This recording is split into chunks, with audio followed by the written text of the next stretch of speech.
Now, the renewed hope agenda of President Bola Tinubu has gotten another boost in terms of investment opportunities.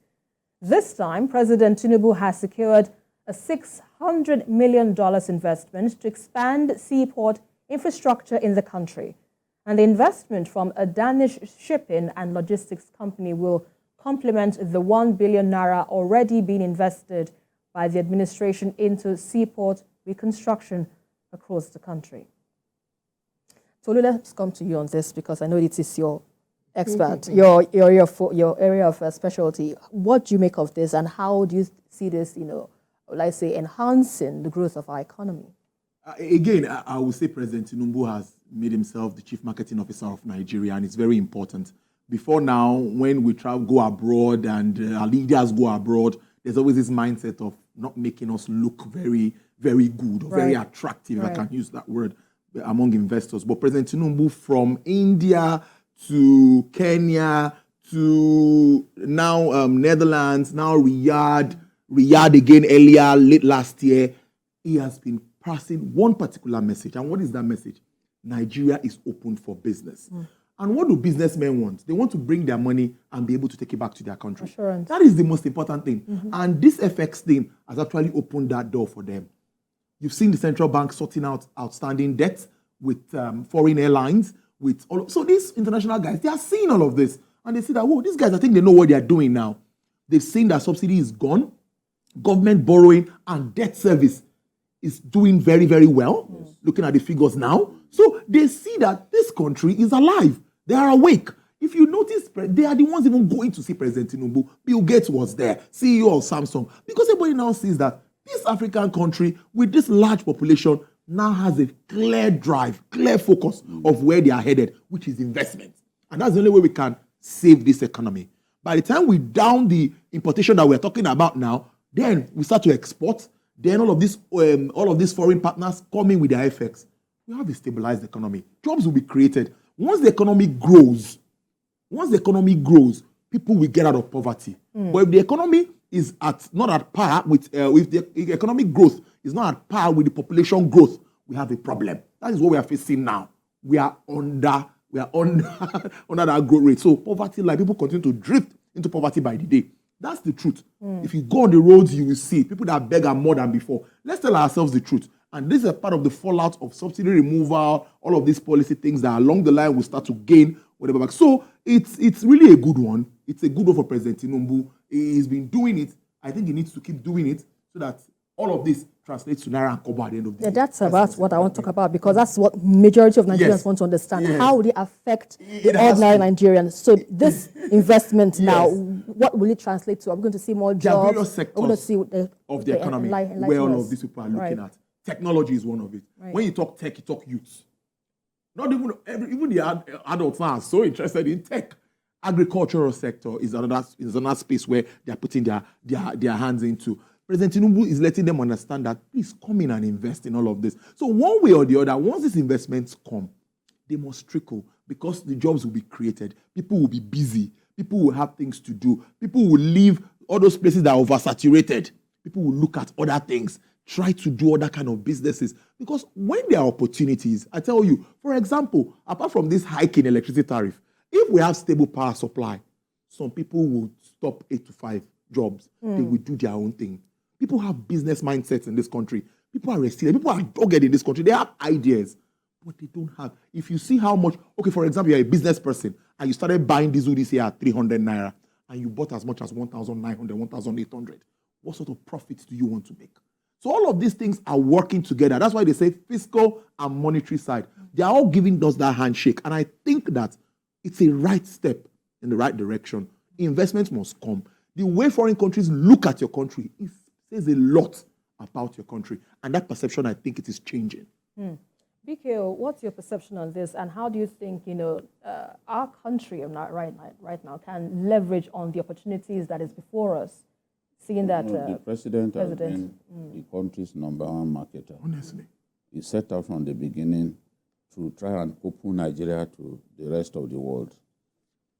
Many people won't see the effect of this until several years, even after the president is gone. Right.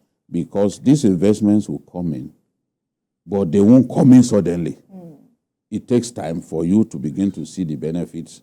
But when Cardoso set out to quickly pay up those forex backlogs, he knew what he was doing.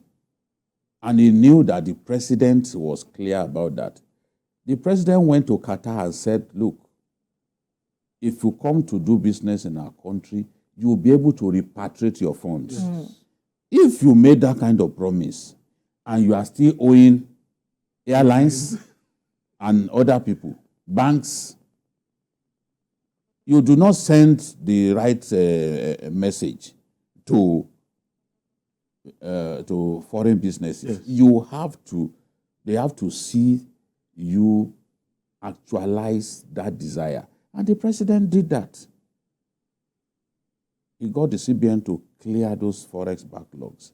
That is a very powerful message that we are not prepared under this dispensation to owe anyone. Nobody, I said it early in this administration, that if we do not clear the backlog, that if the president likes, let him go to 1 million countries. Investors will not come. They won't. I said it back then. They would. And we are seeing signs now that things are changing. Foreign portfolio investment is swelling in our country. It's helping our forex liquidity. True. Diaspora remittances also swelling. It's helping the forex is helping the liquidity. So now we need foreign direct investment. Right. It's different to foreign portfolio investment. Foreign portfolio investments are by nature short term. Yes. When you ask the question, how does it trickle in? How do we benefit? Do we not benefit from MTN today? MTN is one of the biggest foreign investors in Nigeria. Every part of our country, you feel the impact of MTN. And in terms of the taxes that they pay to our country, you feel their impact. In terms of the GDP, their contribution to the GDP is one of the biggest in our country. So that is what foreign investment can do for you. Right. Access to jobs that were not there, access to greater funds for your country, foreign exchange, So those who think the president is simply wasting his time, they do not know that he is someone who has focus. Somebody said on Facebook that, they do not show us where the president is talking in those places because he does not know what to say. I said, you are blind. We see him talk. We see him market Nigeria. On panel sessions. You are pathologically blind.